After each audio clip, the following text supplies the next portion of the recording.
right. We do not yet have Mark back. Thanks for coming back in, Tim. Well, in the manner of speaking. I mean, he's in the city. He's in the city, so we'll keep everybody as Mark's life turns. The soap opera of Mark's life. The woman that he went to France to see is now in Los Angeles. So, Yeah. Mark, they're doing that thing. They're trying to make this global thing work. You know, as many movies that Mark has seen about this very subject, you think he already would have seen this movie, but hey, what the hell? Watch it go to for the it. end. So anyway, we will have Tim once again for a couple of weeks, and then we'll have Mark's summation of his adventures. In the meantime, we're going to have a great show today. We've got an interview with a longtime friend of the podcast and longtime personal friend of all of ours, Mark Sanderson. Another Mark. We should get to know people with other names. Mark Sanderson, who has been on the show as a guest before, has written a dozen or so movies, including some great classic Christmas movies for Lifetime. Mark has just put a book out, a screenwriting book, which I think is terrific. And we're going to have an interview with Mark later in the show. And meanwhile, we're going to burn through some of these really fabulous. It's actually a really good week and some interesting stuff. I'm going to give Tim a moment to breathe, and I'm going to talk about some classical stuff so that it's not on deck for when Mark comes back, because he always hates it when we do it. So the people at Naxos are really, really good to us, and they always, Naxos is, of course, for those who need a little primer on it, Naxos is a kind of a distribution clearing center for a lot of different really, really great classical music labels. It's the best place to go for opera, ballet, classical concert, everything else. Great documentaries about classical figures. So there's always really interesting stuff there if you are snooty like I am and you love all this stuff. Le Mozart Noir is a DVD and CD combination. This is the life and music of Joseph Boulogne, Chevalier de Saint-Georges. This is really, really quite an interesting. This film won a number of awards, as I understand it. And it's essentially looking at this figure, Joseph Boulogne, who was a black musician in the 18th century, and has kind of fallen alongside a lot of the classical music history that we know, but really, really an amazing figure. So the Mozart Noir means the Black Mozart, and really just an extraordinary figure, an amazing life. Frankly, one that should be made into a big narrative feature film. But anyway, this is really just a fantastic look at this amazing figure.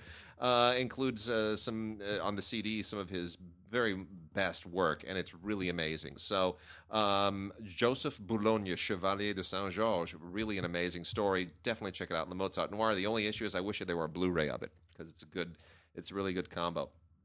We also have Francesca da Rimini, which is a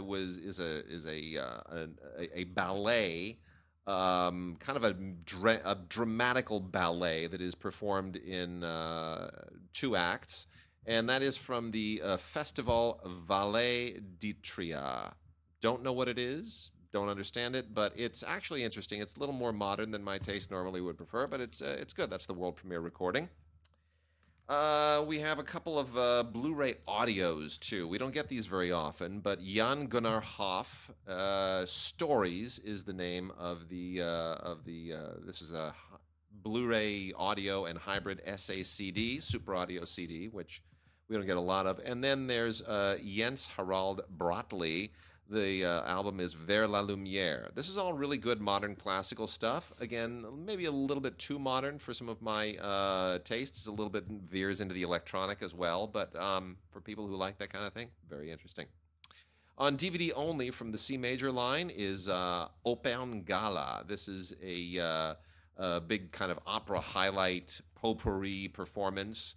A little bit of Beethoven, a little bit of Mozart, a lot of some other guys like Rossini and Offenbach, and it's a nice little overall opera primer if somebody wants something that's just not an opera per se, but just a concert with some kind of opera highlights. That's Opern Gala. Wagner, Das Lebensverbot. I'm half German, and I'm sure I'm Wagner. I'm being disowned by all of my forebears for pronouncing that so badly. This is from the Teatro Real in Spain. This is the world premiere on DVD and Blu-ray. What I have in my hands is Blu-ray, released by Opus Arte. This is not a Wagner that I'm particularly familiar with. I don't know it.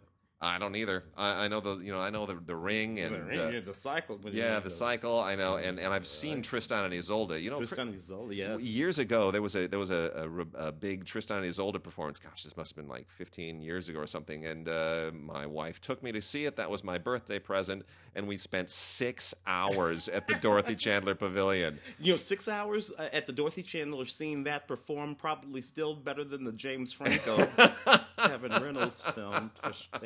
Sorry, I had to take it there. Yeah, it's all right. It's true. Anyway, this is Das Lebensverbot. This is not one that I'm terribly familiar with. It's based on Measure for Measure, the Shakespearean play, which I'm also not that familiar with, to be honest. And it's fine. It's an interesting performance. The costuming and the design is a little bit aggressive and strange, but anyway. The Royal Opera House did a fantastic production of Frankenstein. And this is amazing. This is the world premiere on Blu-ray. This is a Royal Ballet performance, and I didn't even know this existed. This is really, really cool. I wish they could do a Frankenstein movie that is as cool as this ballet. Oh, interesting. I really do. I mean, the art direction, the conceptualization of the monster, it's fantastic. It's really good. I don't know, in the mode of maybe... Julie Tremor, maybe, or something different. That kind of thing. It has kind of that vibe. Yeah, I mean, she did that amazing thing. It's very aggressively stylized and Titus really, and really, yes, very much so, like Titus. Yeah, it's got that kind of vibe. Lincoln Center Movies, Ballet Hispanico. We've covered a couple of these before, and this is always really, really good stuff. That's also on Blu-ray. CARMEN.maquia and Club Havana. Franz Schubert's Winterreise. This includes there's a lot of really interesting stuff on this. This is a Blu-ray, and this has a whole bunch of additional kind of supporting extra material on it, documentary material. This was recorded at the Festival of Aix-en-Provence in France in 2014. The bonus documentary, which is called A Trio for Schubert, that's the one that I think is really almost makes this. I can't say I'm a huge fan of Winterreise, but the documentary is really, really great. The documentary is fascinating, gives you a lot of interesting background on Schubert, and it's pretty great. And then we have a whole series here. Actually, I'll do the series last. And then we also have Schoenberg, Gurre-Lieder. German words are going to kill me. This is why I never learned. This is why I learned French. My mother tried to teach me German. It just, my brain didn't absorb it. Neither did my mouth. Anyway, Gurre-Lieder. This is also a world premiere staging of what is considered Schoenberg's masterpiece by many people. I don't know. I don't know Schoenberg well enough, but it was certainly very entertaining and great music. Talk about the modernist era. Yeah, that's Schoenberg. Yeah, you went to UCLA for God's sakes. I know Schoenberg Hall. I know. It should be in my blood. I played the Steinway in that hall once. It was exquisite. You probably play the same Steinway that my Professor Winter, who taught the Beethoven class. To move his piano. Yeah, he would get up in that hall. That was the only class I took in Schoenberg Hall. He'd get up there, amazing, and he'd just say, "Now this next part," he would play any piece of any Beethoven, just a drop of a hat, and he'd walk over to the piano and just bang it out. And I remember I love Beethoven. I thought I'm going to ace this Beethoven class, and then you get a final, which this is your final. He will go up at the piano and he'll bang out like 4 bars of something, and he will say, "Now, you have 15 minutes to write down what piece of music that is from, what part of the music it's from, what it means, and what it represented in Beethoven's life." And I kid you not, I sat there and I took it with a friend of mine that I used to work at the theater with. She's a musician. She had a band, right? She thinks music. She and I look at each other and we're like, well, okay. And we both got a C in the class. So I feel pretty good that I got a C with somebody who's a professional musician. But at the same time, that was a damn hard class. That was really hard. Gosh, that was a crazy class. Anyway, that's my Schoenberg Hall story. But anyway, so Schoenberg, somebody I should know more about, but I don't. This is performed by the Netherlands Philharmonic Orchestra and the chorus of the Dutch National Opera. For a little country, they have some amazing musicians and a fantastically tight bunch of talent. but this is this is a kind of a late romantic thing, and it's an interesting production. It's feels very cinematic, but it is, like Tim said, it's very, very modernist. And then lastly, we've got a collection of 4 from this ongoing Elegance: The Art of series. And these are all DVDs. This is all from Art House Music, from basically dance productions, mostly ballet, but a lot of really great stuff here. This is the Dance Theater of Harlem doing Fall River Legend, Troy Game, The Beloved John Henry. All bits and pieces of all of these really, really great. I'm not familiar with John Henry as a ballet, but I want to be more familiar with it. What a great idea for ballet, John Henry, right? Yeah, so it's like a medley of it's like a medley from different performances, or they did different dance groups and medleys of different performances. I got you. So and this is the Nutcracker and the Mouse King. Performed by the Dutch National Ballet. Very, very interesting. Kind of a new take on the Nutcracker, to be honest. I'm a little bit lukewarm on it. And then Maya Plisetskaya, a tribute in 5 ballets. This is a tribute to Maya Plisetskaya. Again, somebody I'm not hugely familiar with, but an international legend apparently. There's a Carmen suite, Romantic Encounter, Grand Adage à la Rose Malade, and Ave Maya. And then lastly, a terrific kind of interpretation of Swan Lake called A Swan Lake. And this is by Alexander Ekman.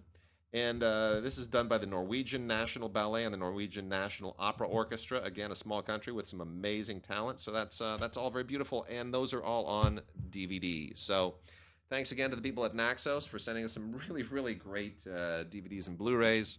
All of that was just fantastic. Yeah. I want all of those. Yeah, it's good.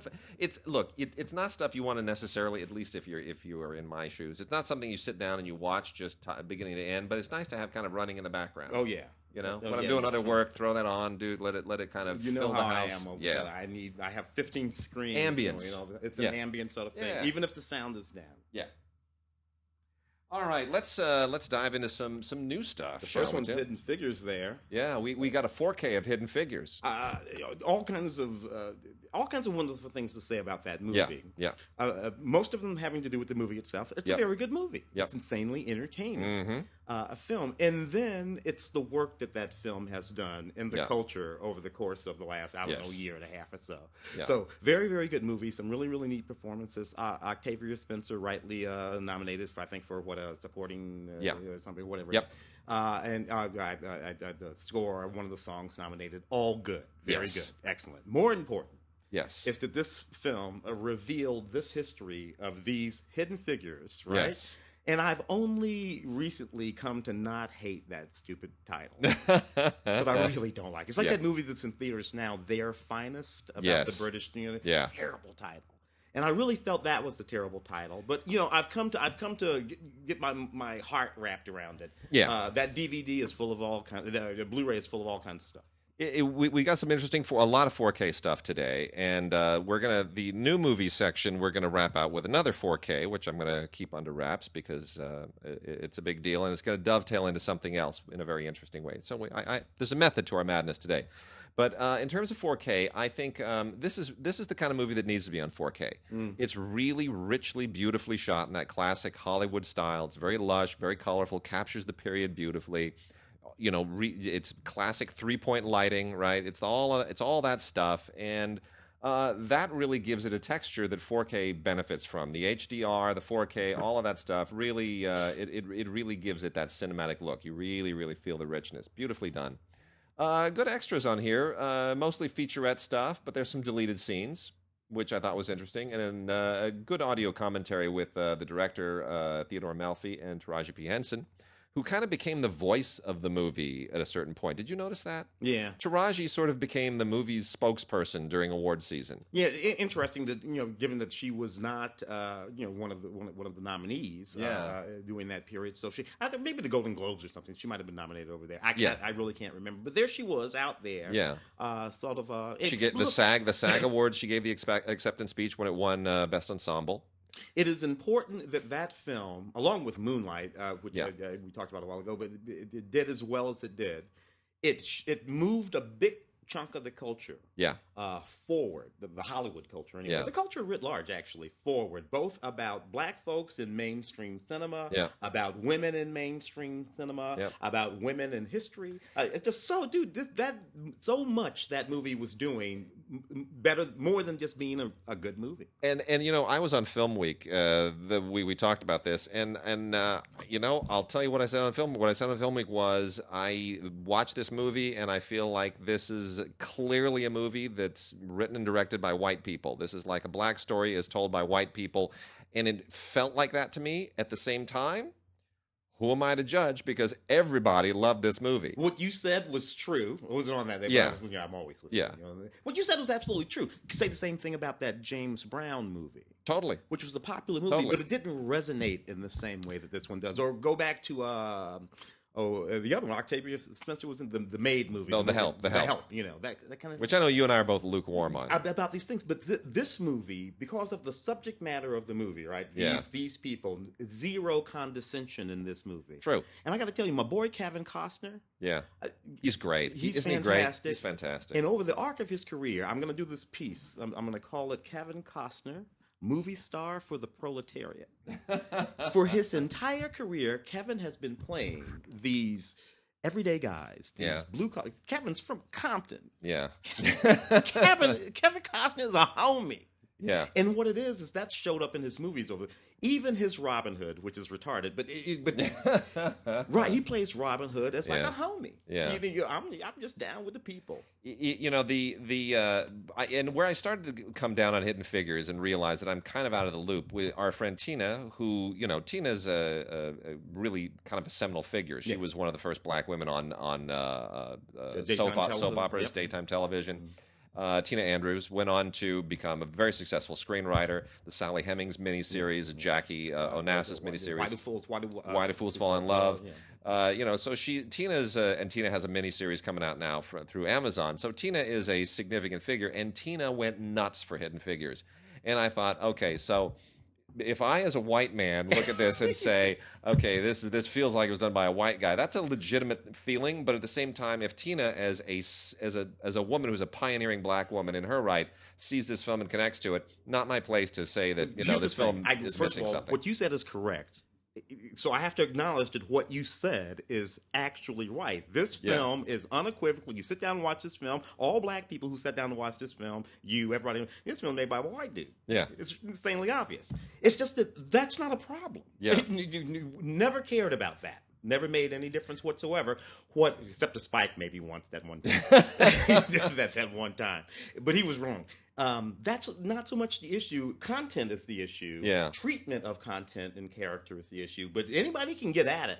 And the reason why that has to be true is because it has to be true the other way around. Yeah. So you got some film full of white folks doing whatever these were doing. You got to be able to have a brother at the helm of that. And should be able to look at that movie and you know what? I think the filter of this film might be a brother or an Indian guy or a Pakistani or whatever. Feel it, but that's okay. That's okay. That's the way I love it, man. Yep. All right. Let me. We're gonna jump over to The Founder. Jump over to The Founder. Because I got to tell you, The Founder was a very vexing film. We should have felt about The Founder a lot of how we felt about Hidden Figures. I thought that was going to be a big Oscar contender. I did. And certainly Michael's performance, I thought, it would have been. Weinstein but The Founder didn't get it out of it. They wanted. The filmmakers wanted to have this both ways. They wanted to explore this era, fine. They wanted to explore this sort of iconic American figure, fine. Yeah. And then when they walked up to the darker sides of this iconic American figure, because let's face it, Ray Kroc, he had some dark moments. Yeah. He liked his early Williams. Yeah. And the stuff with the wife and the other guy's wife, Joan Kroc, who everybody donated all that money. God bless her. They really skirted around all that stuff. Yeah. And simply did not want to go there. And I think that's what undermined the award chances for this movie, which is out on Blu-ray and DVD and digital HD, and it looks good. there, but it undermines the movie the fact that they just go there with the guy. And I really love this story, and I think it's fine. They did an okay job sort of telling it, but they really didn't.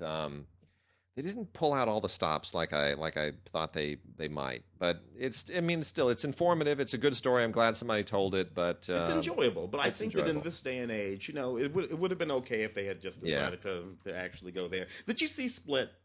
I did, and I know a lot of people are trying. They're really bending over backwards to say, trying to help him. Trying to help him on his way back. I know. I can't be on board this. Yeah. It's just first of all, multiple personalities is. I'm not one of those people that sort of feels like there are certain things that are above exploitation. There's nothing that's above exploitation. I mean, if you're going to make a movie about it, like a serial killing cancer patient, knock yourself out. So it's not that they have taken multiple personalities and turned it into kind of a thriller trope. I'm fine. You can do that. But it's just that it's so, I don't know. It's so just it takes such obvious turns. Here's the thing. At the end of the day, I didn't see this movie because I wasn't on that week. I didn't have to see the movies on, and I already knew that I didn't want to see. First of all, let's point this out: multiple personality disorder does not exist. Okay, doesn't exist. Despite what you remember from Sybil, 1970, whatever the hell, and Three Faces of Eve. Three Faces of Eve. It doesn't exist. It doesn't exist. Science has dismissed it. All right, primal fear, all of that. It doesn't exist. All right, so that's fine too. Don't care. I don't care. We used to make diseases up all the time. Medical center, all that kind of stuff. So that's fine. Don't care about that. If you do one of these and you, as the filmmakers, take it remotely seriously, I'm going to stab you out. And that's the problem, is that we keep taking this seriously, and you can't take it seriously. Anyway, this is fine. It's just too MacGuffin-y. It's like it's a MacGuffin wrapped in a McMuffin wrapped in a whatever. It's just got too many of them, and I kind of want him to do a real movie again. I want James McAvoy to be an actor again. I want him to do something like Atonement again, right? Yeah. Where he takes he has it in him, and he's just become like this guy that does X-Men movies, and then occasionally he'll do something like this, and he's just raking in so much cash now. He doesn't feel like he needs to be a real actor anymore, and that's sad to me because he's better than that. Yeah. Anyway, what are you gonna do? I got a couple of Blu-rays here. They're kind of, this is middling stuff, but if you want to kind of pad out your Blu-ray collection with some things concept, I call those concept movies. Yeah. Somebody had an idea for a movie. The concept seems cool. It'll cost $1.95 to do. So let's make the damn movie. So, Tank 432 is executive produced, not directed by, executive produced by Ben Wheatley, who Tim and I actually like, A Field in England. Field in England. I mean, cool several, he and his wife. Yeah, they do all those things. So Ben Wheatley obviously saw something that was kind of in his wheelhouse, and he decided to throw it a little bit of a bone and give it an executive producer backing. This is kind of this Mad Maxy story about these mercenaries. And it's kind of like if there was some kind of a war on terror thing happening in a Mad Max kind of environment. But this is it all kind of is about this. There's a hostage thing. It's in an abandoned tank. Yes. And there's things that are revealed thereafter. Things, it's like you find yourself in the middle of a Russian nesting doll, and you sort of work your way out. Yeah.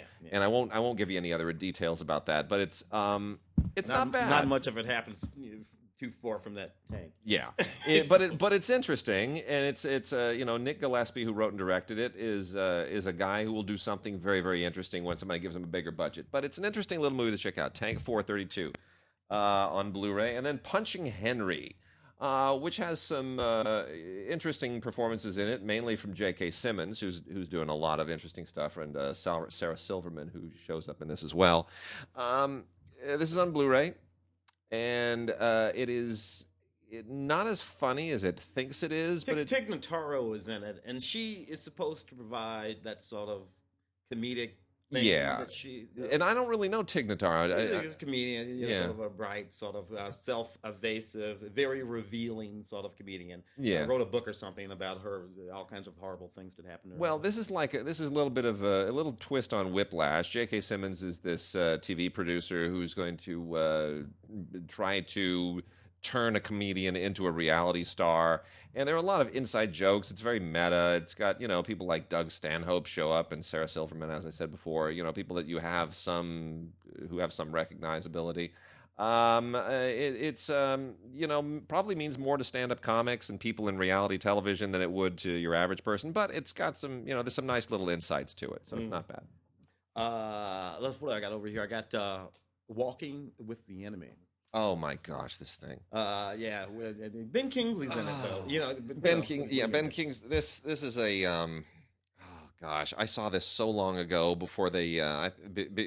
This thing has been sort of in the mix for a long time. It's another one of those World War II. One of those allegedly true World War II stories. Yeah. And I wonder how much of it is embellished. It's Hungarian.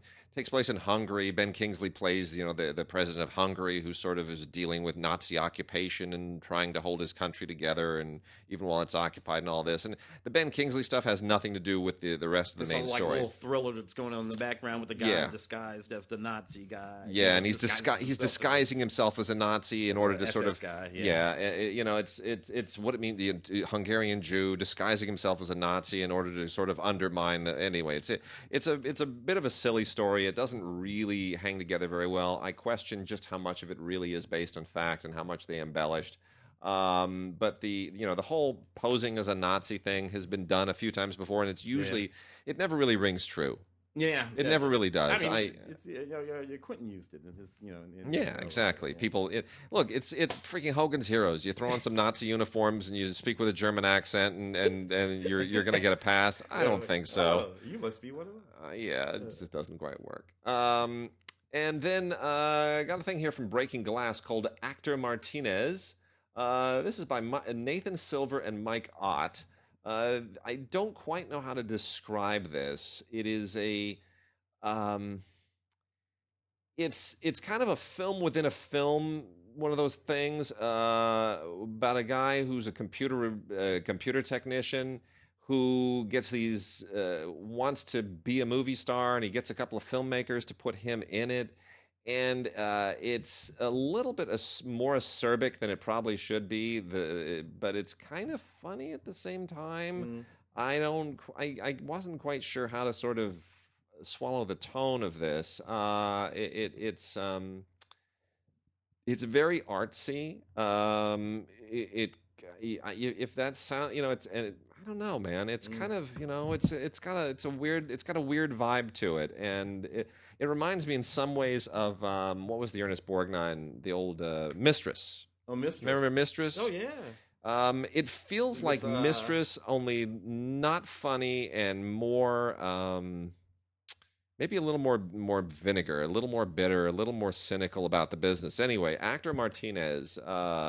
Check it out. If you've ever worked on an independent film or tried to work on an independent film, and you understand some of the minefields that are a part of that process, this probably will mean something to you. If you're otherwise not so much. About movies like In the Soup. Yeah, that as well. Way back, In the Soup's another one. No. Christie worked on a different Buscemi film. Yeah, you go there. Yeah. So anyway, I got the bounce back here. This is one of these little. I like these movies because they're family oriented and they're funny. And Steve Harvey does a lot of them. But this is Shamar Moore and Nadine Velasquez and Bill Bellamy. Bill Bellamy. Who looks exactly the same as he did 20 years ago when he was in Love Jones. It's the 20-year anniversary of Love Jones. Oh, really? Yeah. Which is interesting because this film actually stems out of that film. That film is probably like the progenitor of the next 20 years worth of these little sort of like black relationship movies, right? So you have Shamar Moore, and he's this guy who's this sort of like a relationship guru guy. wrote a book and all that kind of stuff. And then you have Nadine Velasquez, who's the host of one of these talk shows, and they are these. It's one of these opposites attract sort of things. You know, Right. he sort of falls for her, but in doing so, he has to reveal a whole bunch of things about himself. He has a daughter. It's really cute. It's really funny. This is a DVD. Not a whole lot on this, but you know, it's neat in the way that it is. You know, the Bounce Back is the name of that. Speaking of the Love Jones, and doing research for a piece, I looked up Theodore Whitcher.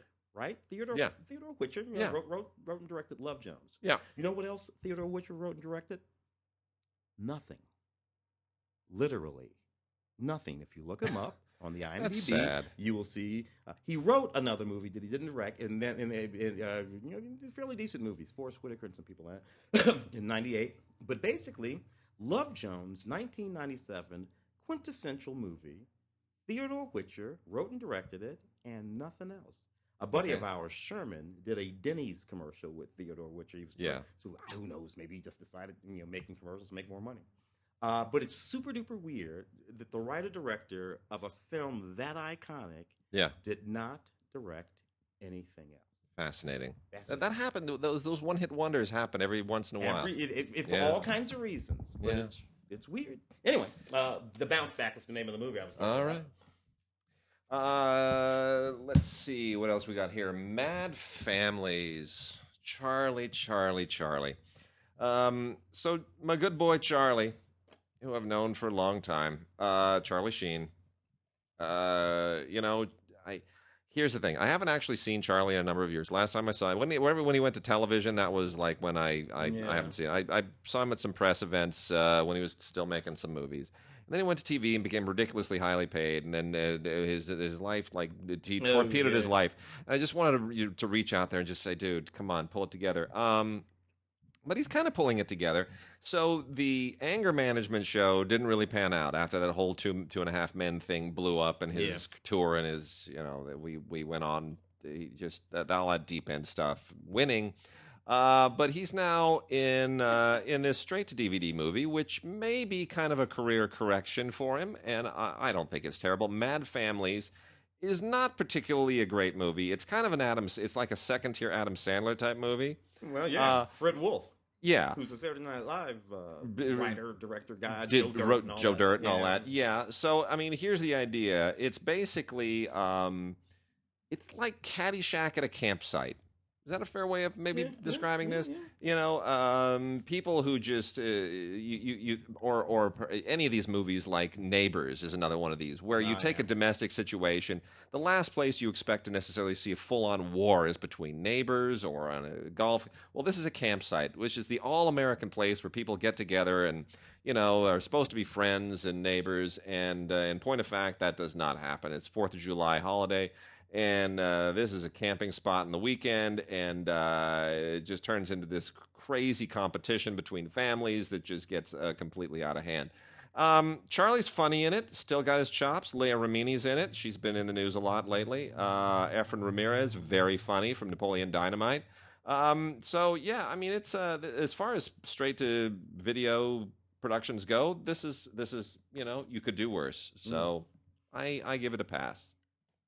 Good. Cowgirl Story? Yeah, Cowgirl Story. Well, these last two real quickly here. If you haven't seen Pat Boone in a while, you can catch him in Cowgirl Story. And Bailey Madison, who's really growing up quite well and becoming a very, very good young actress.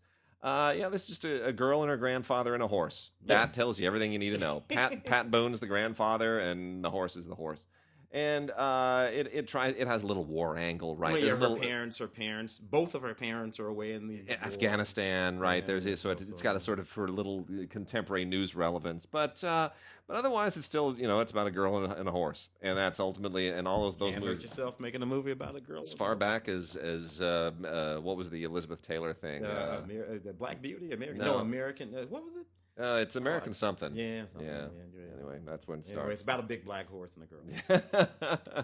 And then Walmart exclusive Isolation with Stephen Lang, who I always enjoy, and Dominic Purcell, who I also always enjoy. Marie Avgeropoulos is the Shane Dax Taylor he's one of the progenitors of He's the director. Yeah, the director of this movie, who also made Bloodworth. That whole Southern Gothic thing that was happening there for a while. He's one of those guys. He gave us Mud and a few other things. So he's a good director. He is. Yeah, he definitely is. It's a straight down the middle thriller. It's rock solid. It's got some good little twists in it. It's not a big screen type thing, but it works. It absolutely works. So you got a Walmart exclusive. And it's one of those it's all vacation gone wrong in the Bahamas, right, on an island. Dominic Purcell. It's one of those paradise turns to hell allegories, and anyway, it's perfectly solid. All right, so that's it for new movie stuff this week. We got comics and whatnot, really interesting. Let's get into some TV here. Okay. We got some interesting DC stuff. We've got a couple of really cool box sets, some cool little toy action here. I should have our friend Luke Thompson on because Luke's the toy expert. He knows all this stuff. So got little figurine comes in Justice League Dark, which is a Blu-ray DVD combo, and you also got a figurine in Blu-ray DVD combo box of Teen Titans: The Judas Contract. And I kind of dug the Teen Titans. I usually don't care for the Tiny Titans or whatever that kind of Teen Titans was kind of okay with me. But these come with Ultraviolet as well, and it's all rooted in, especially Justice League Dark. It's all based very firmly in the graphic novel world. And I keep saying this on this show, and I really wish that they would get the people who write these shows to write the live action ones. Yeah. Give them a shot. You're hiring all the wrong people. Yeah. Well, you're right. These guys have one good solid foot in the comics world. They understand the characters and the relationships, and they're much better than the guys who've been writing the feature stuff. And frankly, the sort of deep story content stuff, they both know about it and care about it. The thing about the cats who, the new Guardians of the Galaxy is queued up. Come out here in a second. Is they all claim, well, I do the junkets and I interview these writers, directors, whoever's doing it. Oh, we're big fans of the original. Yeah, we love it. All this kind of stuff. But you know what? It doesn't show up in the movies. It doesn't seem like you knew that story at all. I know. I know. I know. And if you saw that new Thor Ragnarok trailer, those people do not know that storyline. That's a very engaging trailer. But I can tell you right now, those people do not know that Ragnarok storyline. No, they don't. Would have never made that dumbass trailer. Aren't you glad that Jeff Goldblum is back in the mix for summer movies, though? Yeah. I'm so glad to have him back. Yeah, you can't hurt yourself. It kind of looks like Gamesters of Triskalia in the Star Trek episode. I almost think that people are going to start bidding Quatloos on Thor and Hulk. Anyway. So Justice League Dark is really, really cool. It takes place in Metropolis and Gotham City, and there's something apocalyptic and supernatural happening. John Constantine shows up here. It's really, really well animated. It's really well written. It's really sharp, and you get a toy. And then Teen Titans: The Judas Contract, similarly, really well written. Nice gift set here. It's a slight notch below Justice League Dark, which is just terrific. But you got Starfire and Beast Boy and Raven and Robin, of course, looking all cool and not very Robin-y, and Brother Blood, Deathstroke. It's a great adventure. So all good stuff right there. You got the Good Wife over there. Yep. Seasons two boxes. Seasons 1 through 4 in the first box. Yep. Seasons 5 through 7 in the second box. I always really like the Good Wife. This is the complete series. 156 episodes, 42 discs. And I admit I did not. I saw a few episodes of the show, but I've not really been a faithful follower. I was the first, second season guy. Basically, I just dug the concept. The concept of the show basically is Cook County Attorney General gets arrested in a sex and corruption scandal. His wife, who had always been a lawyer but had been doing the whole housewife thing, has to come into the breach, take over the law firm, blah blah blah, all this kind of stuff. It's a women's empowerment series. And Juliana Margulies did this right out of right ER. out of ER, right out of ER. Yeah. And it's, and I dug it for that reason, and it's really smart. And now there's a series on. I think they got a new series on called the Good Attorney. I forget whatever. Kristen Baranski. Anyway, that's a neat series. All kinds of special features in the box as well. Yeah, good stuff. All right, so we're going to now bump into our interview with Mark Sanderson, a longtime friend and screenwriter, about his terrific new book. Here we are. And we are talking with a longtime personal friend of both Mark's and mine, a very old friend of mine from both high school and film school, who is also a friend of the podcast. We've interviewed him on the podcast before. He is a working screenwriter, and now the author of a brand new book on screenwriting, where he is sharing many of the things that he has learned over many years and many films. And we are proud and happy to welcome Mark Sanderson back to the podcast. Mark, thanks for being with us. Thank you, guys. I really appreciate coming on again. So go ahead and tell us the name of the book and where people can find it. Well, the book's title is A Screenwriter's Journey to Success, Tips, Tricks, and Tactics to Survive as a Working Screenwriter in Hollywood. And it's available on Amazon now as a paperback or Kindle. And it's basically, encapsulates my last 20 years of working, in Hollywood's trenches, and the reasoning, I started blogging like 5-6 years ago. And after a number of years, I didn't quite realize that I had enough material for a book. So originally I didn't set out to write a book because it's a very daunting task, and only having written screenplays before, I sort of snuck up, like I say, on the book. And once I had enough material, and then I started, fabricating the chapters and writing it, like it says, a screenwriter's journey to success. So it plots my start as a Super 8 filmmaker, and having a dream when our mutual friend Matt Reeves received a camera from his grandfather, Super 8 camera, we started making films. And that was the initial spark that stuck with me. And, all of us who later met to become a filmmaker. So then the process of making films on your own in high school and outside, and going to film school.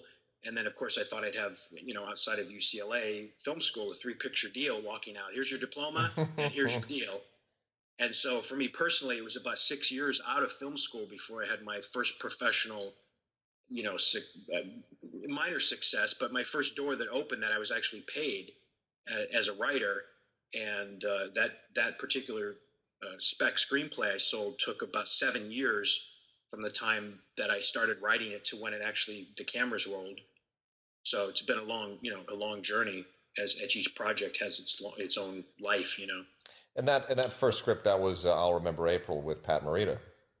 Yes. Yeah. Thank you very much. It was, yes. The wonderful late Pat Morita, and you were a bit ahead of the curve too in the subject that dealt with, which is Japanese and Los Angeles and World War II, and there were a lot of other films that dealt with that thereafter. So I remember it well. That was right on the cusp of a thing. Yes. So the book itself, which I have read, and which I think is just such an amazing and a refreshing addition to the body of screenwriting books. Most of them you read, and it's usually written by a professor or a seminar guru who's just giving you their opinion of what constitutes great structure and what kind of screenplays they think you should be writing. And the thing that I love about yours is you're not imposing your idea of storytelling on anybody. You're expressing.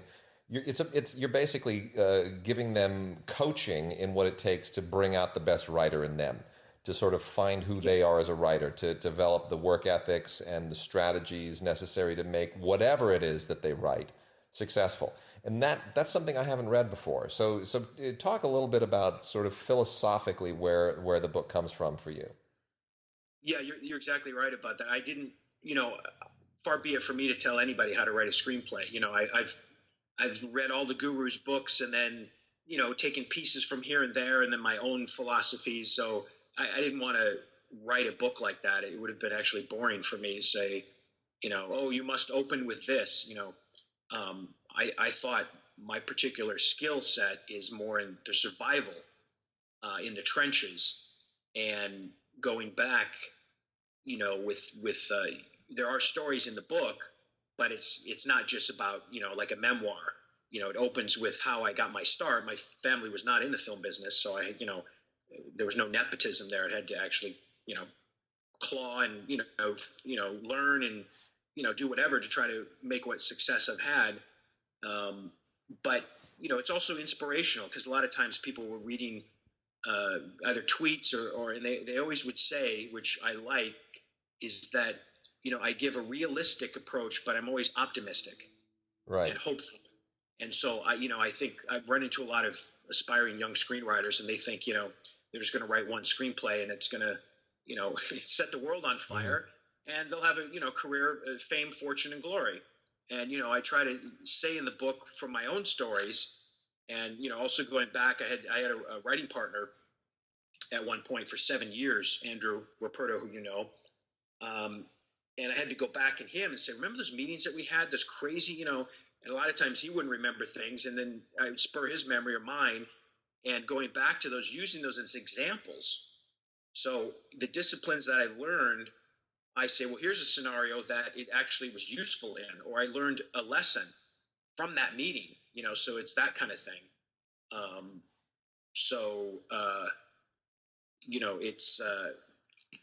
It's in chapters.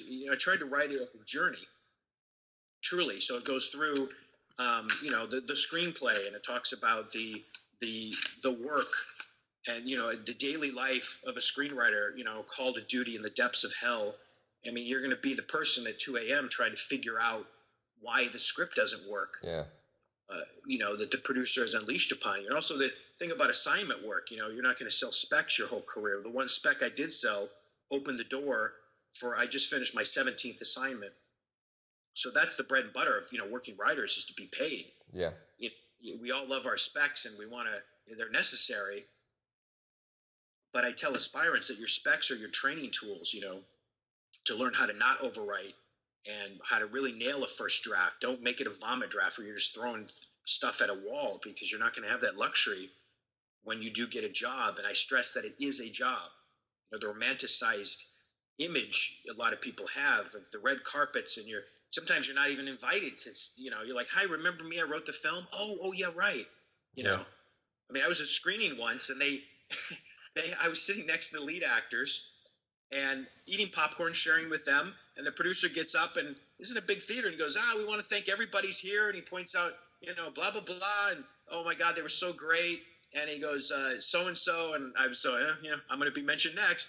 And he goes, and Freddie did fantastic with the sushi at craft service. And they go, let's roll the film. And the actors turned and looked at me, and I was like mortified. I was like, yeah, well, what do you say? I just wrote the movie, So, many times you're not going to get the validation you expect. And, as a job, you have the same requirements, responsibilities, and there's money on the line. And I put in the book that was the hardest thing when I first started getting paid. You have to be creative under a deadline, and there's money involved, and there's pressure there.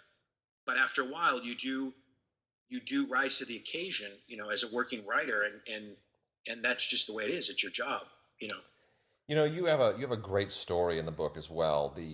That really goes to the heart of what it means to sort of find yourself with one foot in each world at a certain point, which is very telling, because I think what you just said is true. People think that there's going to be that moment where, boom, your life changes and you let go of the rope, and your yacht sails off into into the harbor of wealth and riches and fame, and you have a great moment that's very sobering. Talk about that story. Well, the day, every screenwriter wants to be in Variety or a Hollywood Reporter. Yeah. You're in the trades. I mean, it was my life's dream. And so finally I was in the trades, because a company that bought my film, the script that I wrote, it was a brand new company. And so they had the cover of the Variety, brand new company, blah, blah, blah. And then I flipped through, and I mentioned on page 15 or wherever it was, and it was, a couple paragraphs about me. So that day I was like, wow, my movie's marching down through development. I've been paid. I'm a professional writer, but it wasn't enough money to pay the bills, believe it or not, because the way money's, step deals come and stuff. So it really wasn't enough to quit a job, which I've never really had a day job. I waited tables for 10 years. I've done all these other, different jobs to get by. So this was a catering job with this rinky-dink company. And so the day that I was in, I went and bought like a stack of copies, and I was on my way to do the job, which was in Beverly Hills at this giant estate. And I won't name the producer because I don't name names in the book, but he's a mega producer, multi-billionaire. And I was sort of blindsided by, my friend was the supervisor. So the two of us knuckleheads pull up to this estate, and there's security everywhere. Highway Patrol, LAPD, undercover. I was like, wow, somebody must be – and there's a dignitary there. So we walk into the producer's house, and there's the former prime minister of a, Middle Eastern country there, and dignitaries and Secret Service everywhere. And so then I was like, oh my gosh, I don't know this guy personally, but I know him as a producer. And I thought how ironic was that, his company could have, rejected my script, and here I am in his inner sanctum serving him coffee for breakfast. It's like, so beware of the screenwriter who you treat unkindly, because he just might end up, in your house, at a catering party. And so we worked the day out, and my friend always pushed me. He said, get in the other room. They always want to see somebody. And he didn't want to, have the pressure of having to be in the main room. And so I heard, they said, oh, Mr. Prime Minister, are you going to run for election again? And I'm pouring coffee at that point, and our eyes meet, and he's like, no more coffee, thank you. I said, oh, so I'm hearing like inside information, It's like, oh my gosh. So the day ends, we get paid, and we leave. And I go out to my car, and I sit down. I look in the passenger seat at the covers of Variety, and I'm like, wow, this is just I wish, it was a film crew following, because this is like more of the reality of Hollywood. You can have a foot in both worlds, and you really can mess with your head, if you don't stay grounded. Because a lot of times it doesn't mean anything, like you think it does. Oh, a script sells, like you said, and your life changes overnight. It doesn't.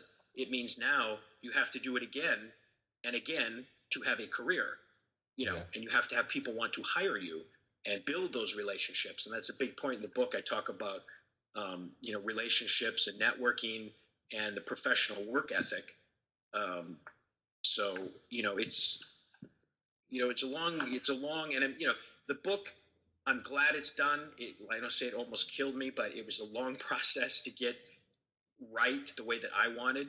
But I'm very happy it now has its own life, like a child. It's like, you're out of the house, go have your life. Call me when you send, some good news. But I want it to be sort of a guide for, the screenwriters that are up and coming, to take a couple of nuggets from, and maybe they won't suffer the same pitfalls. Yeah.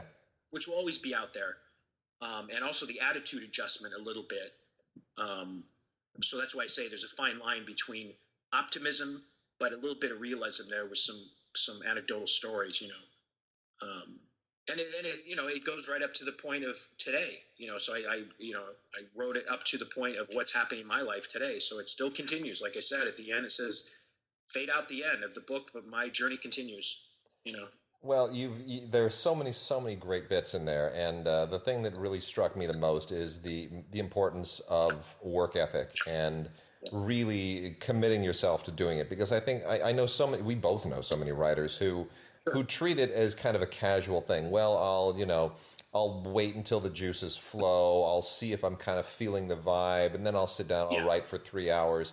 And, you've done deadline work, which I find to be so daunting, where you've had 2 or 3 weeks to do something, and it's a phenomenal amount of work that you have to do every single day to meet that deadline. That's something I think most people don't realize. I just finished a gig where I had 14 days, and I was going to finish in 12, which I never did before. It was such a challenge, because usually, you get a month, and some, maybe 8 weeks if you're lucky.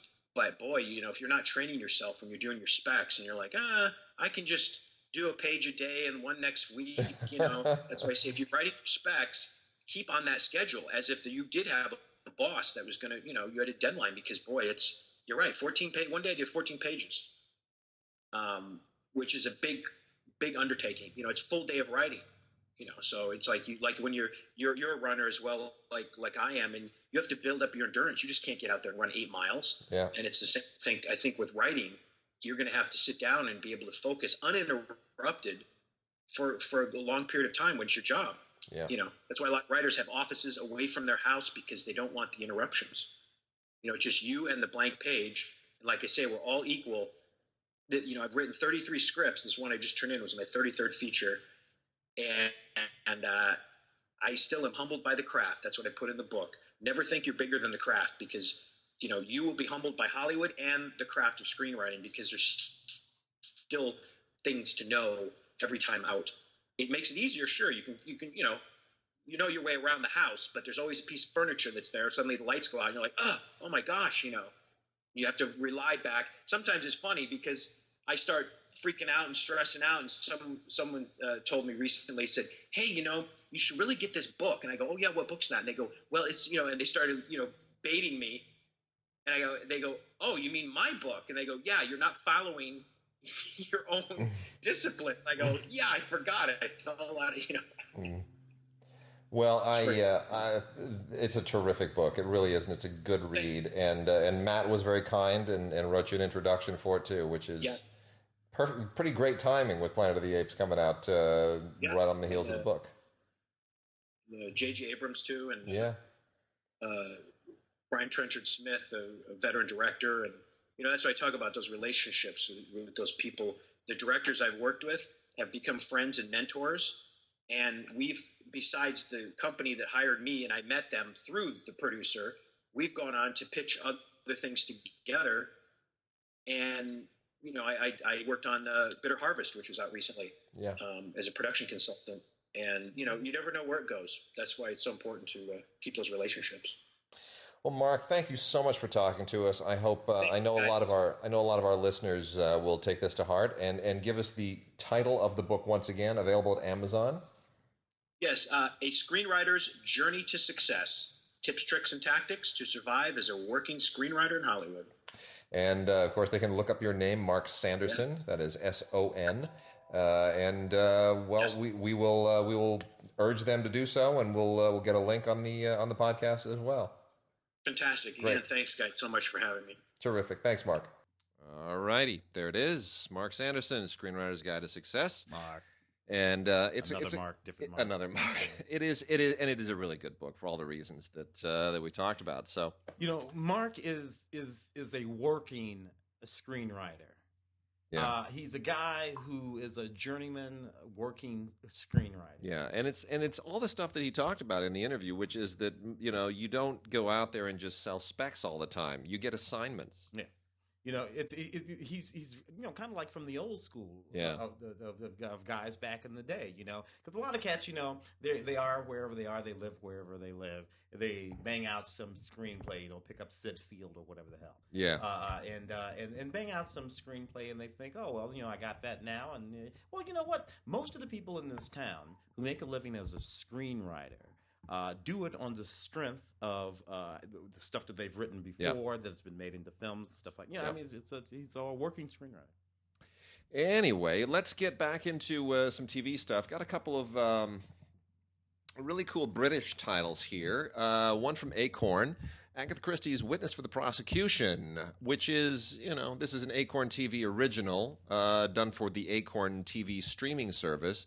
And this is something that's been, done before. We're all familiar with it. Agatha Christie is not an unknown quantity. She's all over the place. We've got, hundreds of hours of Poirot and Miss Marple.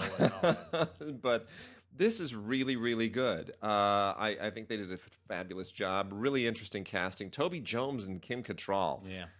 Really terrific and beautifully done, really well written, nice adaptation, doesn't feel old and dusty like in the 70s. Really, really very good. And I just love how Kim Cattrall sort of ages into, she's aging so well into all these different parts in a very interesting way. Always has Kim Cattrall. All the way back to Mannequin. My first Kim Cattrall, Porky's. Yeah. Kim Cattrall that's right. Porky's. Oh, wow. Well, anyway, this takes place in London in the 1920s.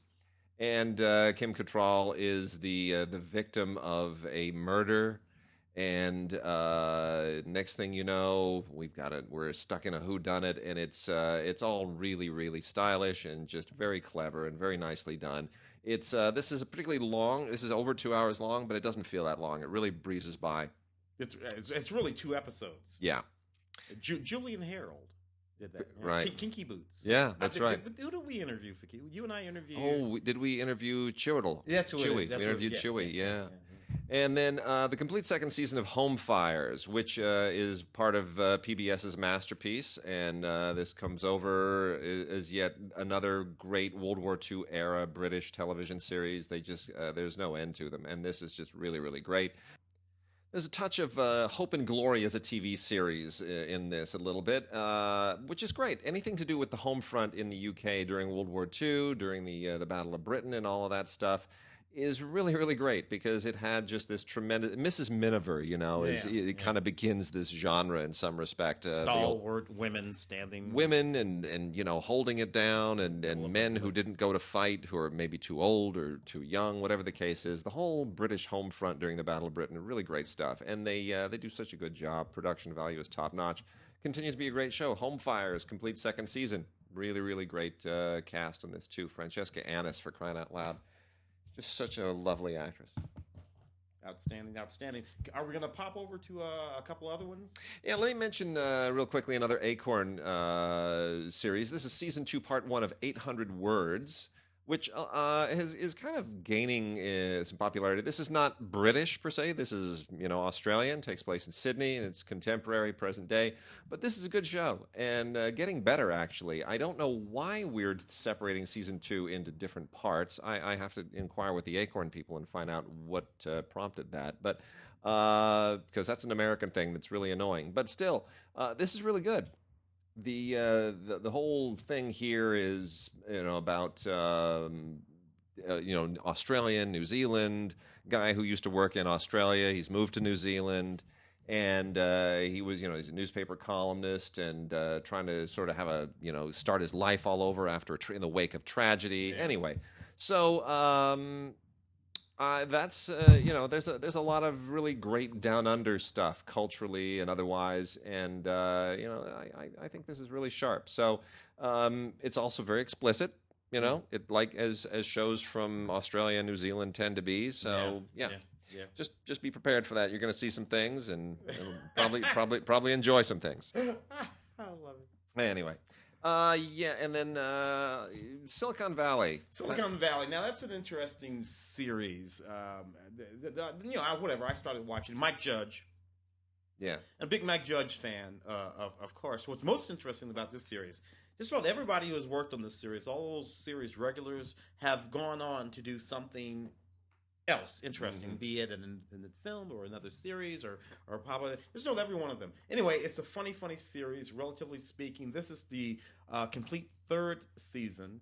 Look, the guy who wrote and directed Office Space is going to be okay with me, no matter what he does. And this sort of like lives in that zone a little bit. It's kind of wacky, kind of funny about these guys. A little bit raw, a little bit interesting. It's fun. So I don't know if you're into it. 11 Emmy nominations. This original HBO series. This is the Blu-ray DVD. Not bad at all.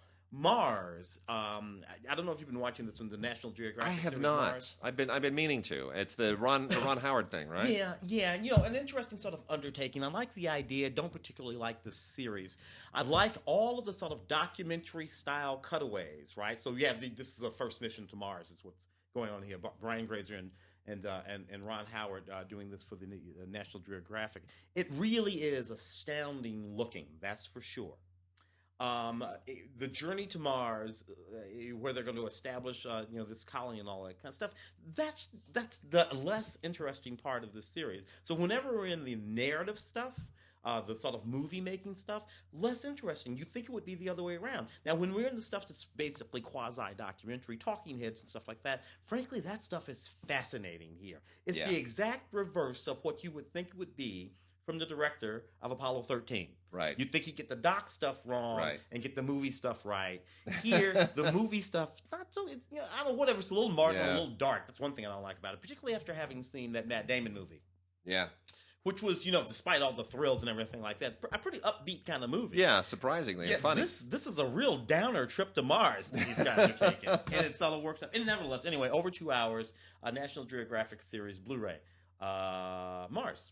Beautiful. Uh, And then we got last on the TV end, Legend of Bruce Lee. We did a giveaway of the first season of that. That is now in volume 2. The heavily fictionalized but very, very well done narrative story of Bruce Lee's life as a TV series.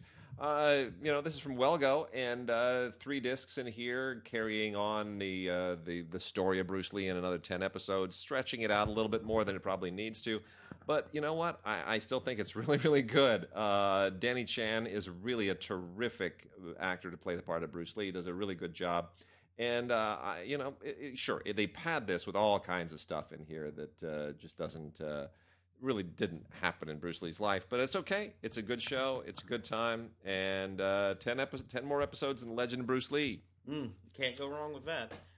Bruce Lee has come back up recently in the culture. I think his daughter put out Shannon put out a compendium of his correct with screenplays, and yep.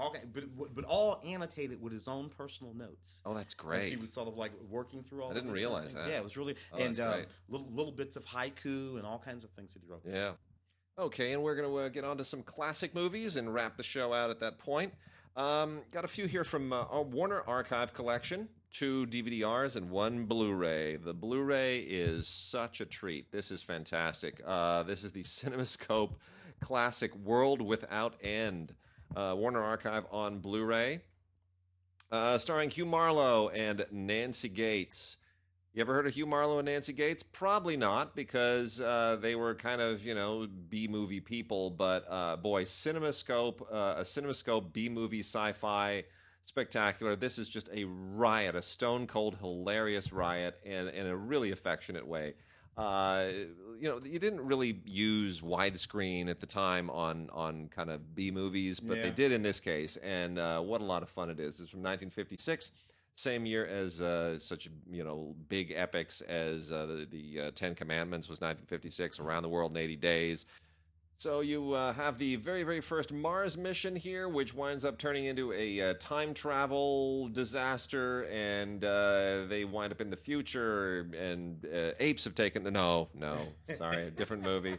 Anyway, this is a post-apocalyptic future. Everything's been devastated, kind of like, a little bit like what you see in the Time Machine, the old George Pal Time Machine. It's got a few things borrowed from that concept, and it's all very titillating and low budget, and it looks like it was shot in Pacoima. It's quite a lot of fun. So World Without End, definitely check that out. That's a whole lot of fun on Blu-ray. Beautiful, beautiful, beautiful CinemaScope.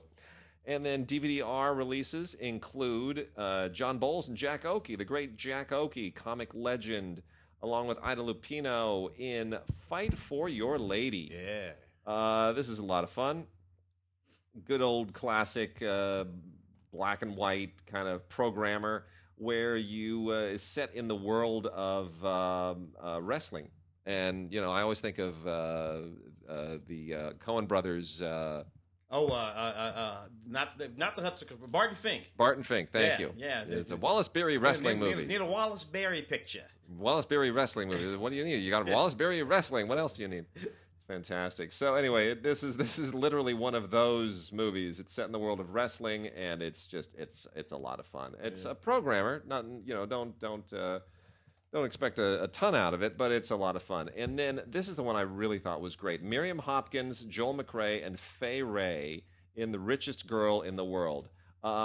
This is just beautifully, beautifully shot, really nicely put together from 1934, an RKO film, which is about a woman, and I don't know to what degree this has any real root in real events, but this is about a woman whose parents were killed on the Titanic, and she is now just this incredibly wealthy kind of Paris Hilton of her day, and she becomes kind of a, what are we going to call, sort of a bit of a recluse, and I don't like. Well, she's not really a recluse. She's, let's say, just very private. Let's just say she's turned her life into a super kind of a very private enclave of a life. And into that, there enters Joel McCrea, who is the guy that sort of disrupts this very closely secluded world. It's really interesting. It has a lot to say about celebrity culture then, celebrity culture now, and it's a little melodramatic. But honestly, for a film that's kind of sitting on the edge of pre-code, I thought it was really, really interesting. So, The Richest Girl in the World, Miriam Hopkins, Joel McCrea, Fay Wray, definitely worth checking out. Can't go wrong with Joel McCrea anyway. No.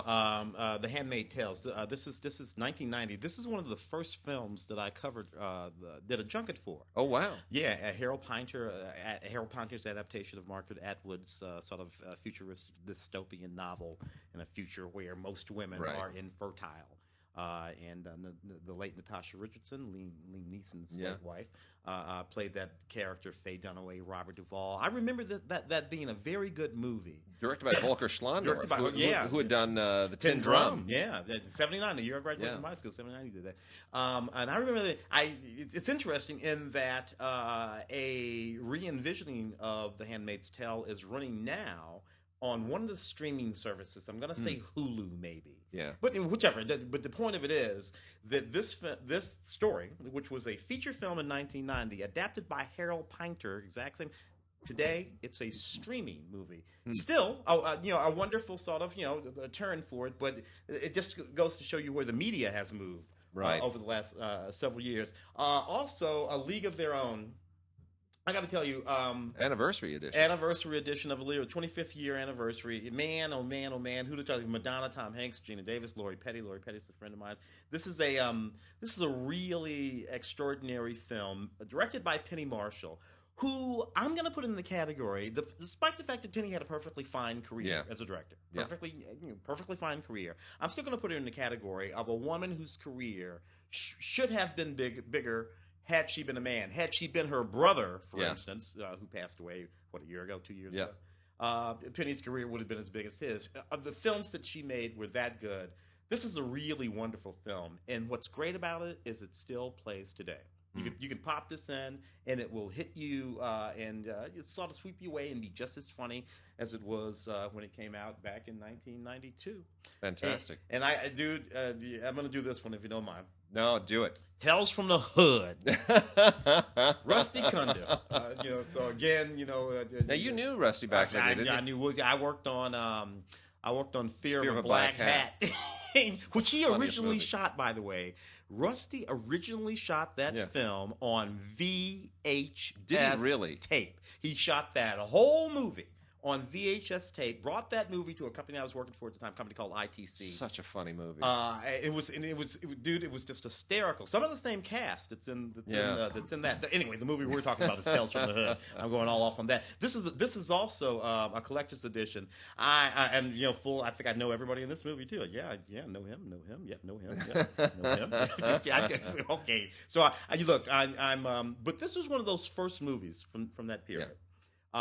Produced, by a little cadre of black filmmakers to move out of what had been the genre films of the day, sort of a notch forward from, say, black exploitation films of a generation before, or the deeply black dramas of that period too. Again, Matty Rich's film, Sidewalk Stories, a few others popping around back then. These guys, Jason's Lyric, all of that. These guys, you know what?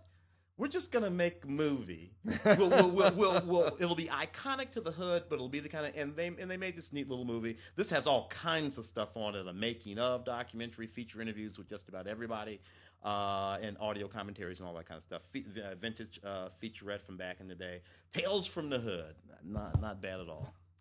And I got a silent film here from the great people at Flicker Alley, who we just adore. This is a Blu-ray of Irvin Willat's Behind the Door, newly restored by the San Francisco Silent Film Festival, a movie with which I was entirely unfamiliar, made in 1919 by Thomas Ince, who was Thomas Ince made mostly Westerns and so forth, but, Thomas Ince, by the way, Inceville, which was his studio at the time. Do you know where Inceville was?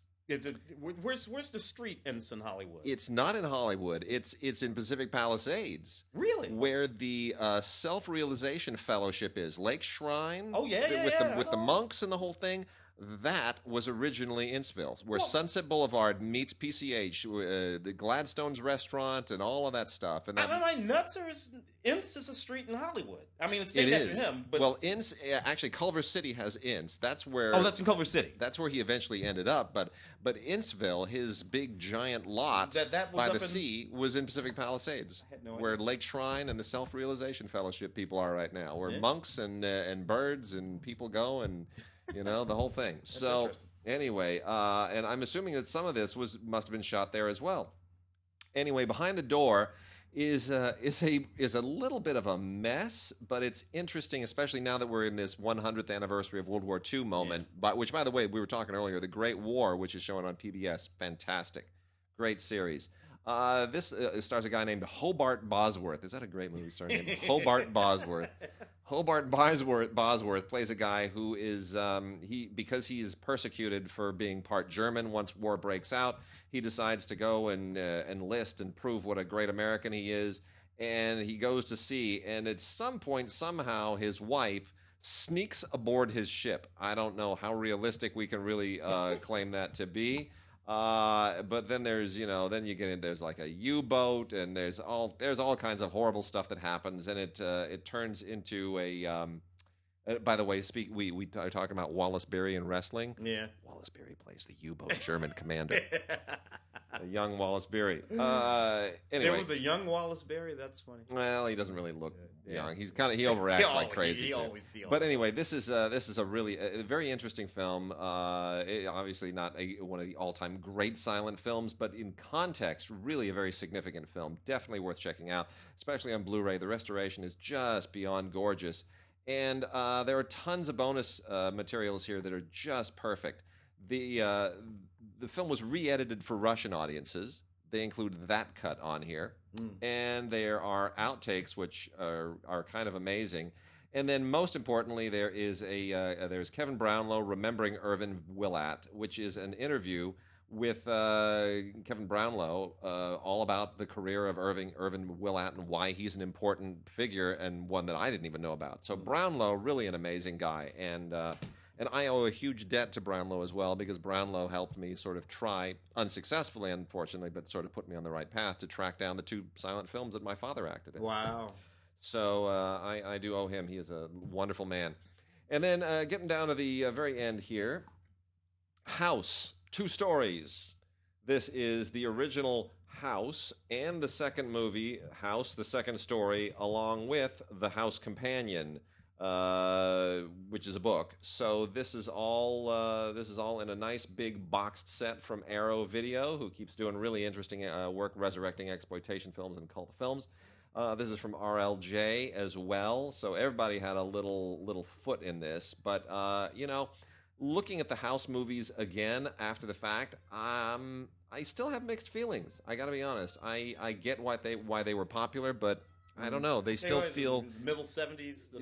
No, this is like 80s. This is 80s. Middle 80s. Yeah, this is mid 80s, and I still feel like we're in a kind of a very different. They're not scary. Let's put it that way. This dovetails into Nightmare on Elm Street, but even Nightmare on Elm Street isn't scary anymore. Not anymore. No. You watch those movies, there's nothing scary about them. I dig the practical effects that they were still doing. Yeah. In the pre-CGI days. Yeah. But that's about it. Well, anyway, this is for if you like those particular kinds of genre films from that period. Steve Miner, anyway. Oh, good question. I have no idea. I mean, because he was a guy for a minute. Still around, I'm sure. Yeah. Forever young. Well, lots of extras on here. Tons of behind-the-scenes stuff, and how these movies were made, and the effects, and the makeup, and yada yada yada. Interviews. I mean, just really, really tons of stuff. So, especially the book. The House Companion is just. I mean, if you're a fan of this franchise, this is everything you've ever dreamed of. This is a great box set. But you got to be kind of into that particular thing from that era. Yeah. And then this is wonderful thing to go out on. Criterion has just released an edition of Woman of the Year. Really just a fabulous film. Classic. Very forward. Like quasi-feminist. And directed by George Stevens, who is all over the place right now on Netflix with 5 Came Back, the multi-part documentary about all the directors that went to World War II. Make those one. Ring Lardner, right? No, it's no, that. Oh, this. Yeah. Yes, correct. Yes, Yeah. Ring Lardner wrote this. Yes, and it's wonderful. It includes George Stevens' filmmaker's journey. The 1984 documentary is a part of this, so definitely want that. That is just since that alone is worth the purchase price. I mean, that's a great documentary. Look, a movie about women and you're a journalist and you're trying to make all this kind of, and she's like this feminist and just all this kind of in the context of today's news regarding women journalists and in 2017. Pretty that great. movie, which is from like the middle 40s or something like that. This is from 1942. That's a really war era. That's a You got Rosie the Riveter, right? Has just gone to work, and I mean we've just started the war. And so the women are holding down the home front, and this is a significant. This really has a legendary place, not just in the Hepburn Tracy pantheon, but it's a terrific movie, a lot of fun, and it dates so well. It's so funny, it's so smart, really, really great. So George Stevens, Woman of the Year, and we will go out with that one. And with that, we'll be back next week.